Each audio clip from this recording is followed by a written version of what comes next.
Hello, moviegoers, and welcome to another episode of CritiCarter, the show where I turn you into a cinephile.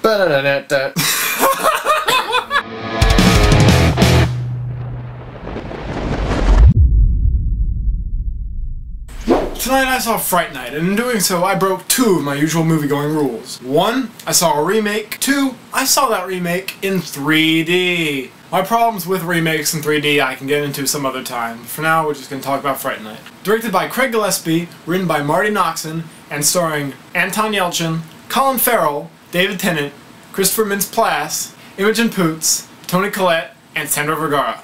In this film, a teenage boy is convinced that his new next-door neighbor is a vampire, and when no one else will believe him, has to team up with a British stage magician to save the lives of his loved ones and defeat the vampire. As I said earlier, this film is based off another film of the same title and with the same concept at its core. Came out in 1985. I'm happy to say that for a change, the remake is better in almost every single way. The characters, for the most part, are deeper. One in particular, Ed, who's played by Christopher Mintz-Plasse in the new version, is not entirely loathsome and annoying like he was in the original. The motivations for the characters are clearer. They're not just doing things randomly, leaving the audience in the dark as to why it's all going on. The original had a few plot holes here and there that the new one doesn't seem to have. As far as the vampire lore went, I thought that they were relatively respectful. They stuck to the classics, you know, the stake through the heart and the crosses and garlic and things like that. They eschewed not being able to see the vampires in mirrors for not being able to record the vampires on videotape, which I thought was a nice update. I like that word. Shoot. Yeah.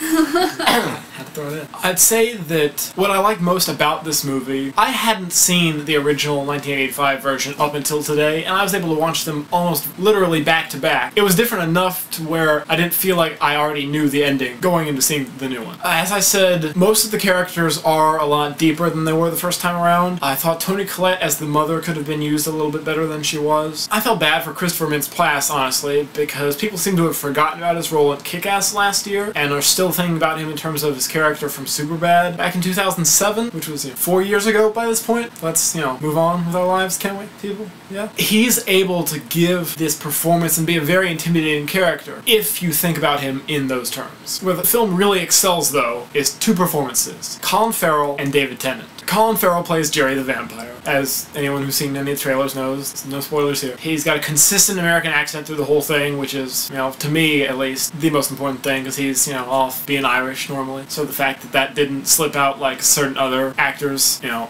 Gerard Butler, certain other actors tend to do, it was refreshing to me. David Tennant, I really liked. This was one of the big things that they changed from the original to the new version. His character, Peter Vincent, in the original was a horror film star / TV host, sort of like a male version of, I can't think of the name, Elvira. A male version of Elvira. And in the new one, he's as I said, he's a British stage magician whose act focuses on the occult and the supernatural. The film also makes good use of its R rating as opposed to the original PG-13. There is a bit of gore and some language here and there. I wouldn't say it's used excessively. I'd even go as far as to say there are some pretty impressive looking scenes where things get a little bloody, even though that's not normally my thing. Horror is by far my least versed genre. This and Jennifer's Body are really the only two recent horror films I could say that I've seen, if you can even count those as horror. There was one really off-color joke near the end of the film, and I can see certain people being really turned off by it, but it didn't affect me to the point where I would not recommend this film. I do have to address one thing though. Being that this is a film about a vampire, most of the film takes place between dusk and dawn. This seems pretty self-explanatory. Don't spend the extra money to see this movie in 3D. Even though it was actually shot in 3D and not post-converted, one of the big problems with 3D is that it makes films darker than they're supposed to be because of the extra lens involved in the... I don't even know why I'm going through all this. The extra lens involved in the special projectors that they have to use to show the film. And when you have a movie that's dark like that to begin with, making it even darker is a mistake. The only reason that I saw it in 3D was because I was a little crunched for time and wanted to get this review out to you guys earlier because I love you so very, very much. At the end of the night, I'd have to give this movie 3.5 toothy Colin Farrells. And I know I said I love you guys, but this week, not gonna let you pick my movie. Next week I'm gonna be seeing Our Idiot Brother, the new comedy starring Paul Rudd. And since you're not getting to choose the movie that I'm seeing next week, I want you to leave a comment and tell me what you guys think about remakes and the use of 3D in film. Don't forget to subscribe to see more reviews, and give me a big thumbs up if you like these videos. Click over here to see last week's review of The Help. Click here to see Our Idiot Brother. Fade to black.